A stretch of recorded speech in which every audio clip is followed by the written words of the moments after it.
Leila de Lima, handang makipagtulungan sa ICC para sa EJK sa war on drugs ni FPRRD. Handa nang makipagtulungan si dating Senadora Leila de Lima sa International Criminal Court, ICC, ukol sa investigasyon hinggil sa mga umano'y krimen laban sa sangkatauhan na naganap sa ilalim ng pamumuno ni dating Pangulong Rodrigo Duterte.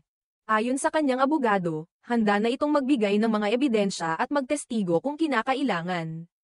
Noong Martes, sa isang panayam sa programa ng Bagong Pilipinas Ngayon, ipinahayag ni Attorney Dino De Leon, ang abogado ni De Lima, na nagsumite na ang kanyang kliyente ng mga opisyal na ebidensya sa ICC at siya ay handang tumulong sa anumang paraan na itatalaga ng korte.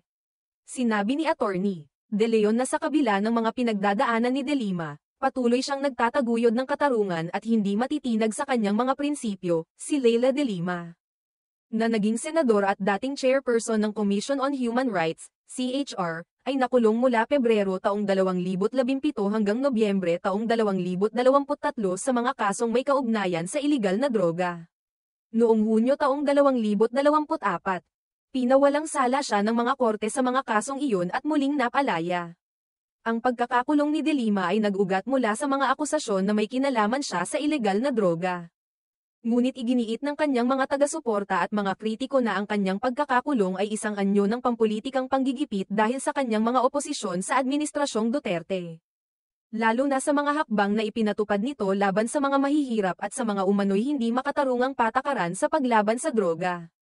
Bilang chairperson ng CHR, pinangunahan ni De Lima ang mga investigasyon hinggil sa umano'y mga extrajudicial killings na nangyari sa panahon ng Administrasyong Duterte.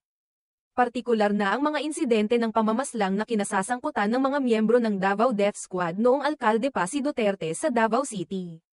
Nang maging senador si De Lima, patuloy niyang tinutukan ang mga hakbang ng gobyerno laban sa droga, na kung saan ipinakita niya ang kanyang pagtutol sa pamamaslang bilang bahagi ng kampanya ng gobyerno. Hindi niya tinanggap na ang malawakang pagkamatay ng mga tao bilang bahagi ng war on drugs ay makatarungan. Sa kabila ng pagkakakulong, hindi tinihil ni De Lima ang pagsusulong ng katarungan. Isinusumpa niyang magpapatuloy sa pagtulong sa mga biktima ng hindi makatarungang patakaran sa ilalim ng Administrasyong Duterte.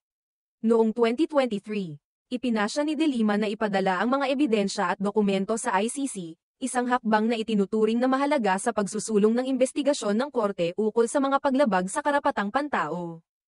Kasama sa mga ebidensya ang mga testimonya at mga dokumento na sumusuporta sa mga alegasyon ng extrajudicial killings na nangyari sa ilalim ng Duterte administration.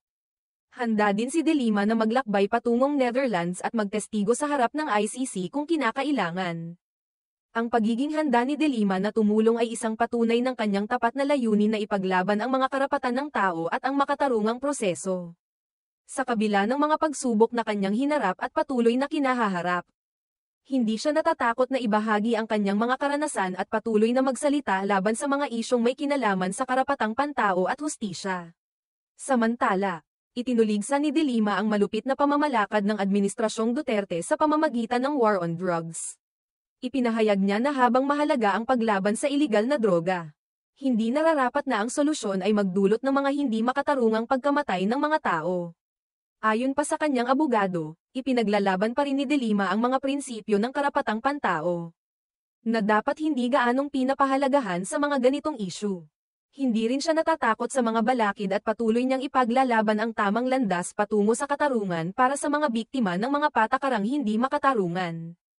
Sa kabila ng lahat ng mga pagsubok at kontrobersya, isang malinaw na mensahe mula kay Leila de Lima, hindi siya titigil sa kanyang laban para sa katarungan. Patuloy siyang magsisilbing tinig ng mga hindi naririnig at magbibigay ng gabay sa mga humihingi ng hustisya.